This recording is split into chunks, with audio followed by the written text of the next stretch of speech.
Hello అండి. Welcome to Subbamma గారి వంటిల్లు అమృతంతో విందు.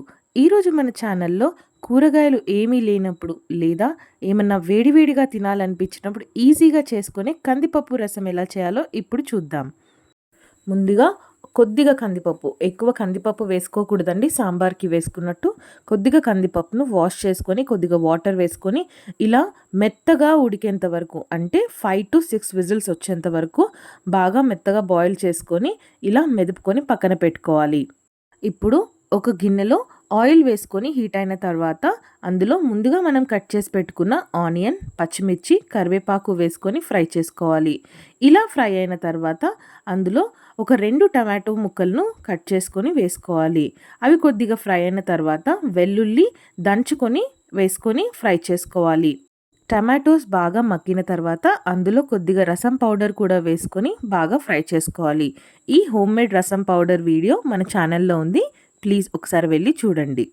ఇవి ఫ్రై అయిన తర్వాత ముందుగా మనం నానబెట్టుకున్న చింతపండు రసాన్ని కూడా అందులో వేసుకోవాలి.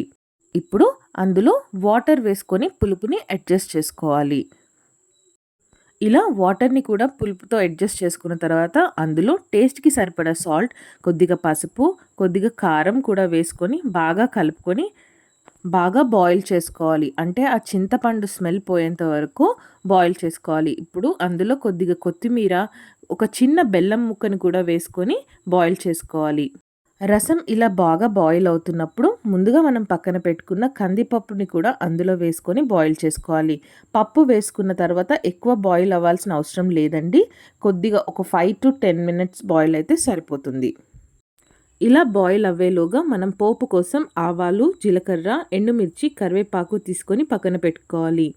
ఇలా రసం బాయిల్ అవుతున్నప్పుడే మనం సాల్ట్ అండ్ పులుపు సరిపోయిందో లేదో చూసుకోవాలి. ఇప్పుడు పోపు వేయడం కోసం ఒక ప్యాన్లో ఆయిల్ తీసుకొని ఆయిల్ హీట్ అయిన తర్వాత అందులో ఆవాలు, జీలకర్ర, కరివేపాకు, ఎండుమిర్చి, అంటే ముందుగా మనం తీసి పెట్టుకున్న పోపులన్నీ అందులో వేసుకొని బాగా ఫ్రై చేసుకోవాలి.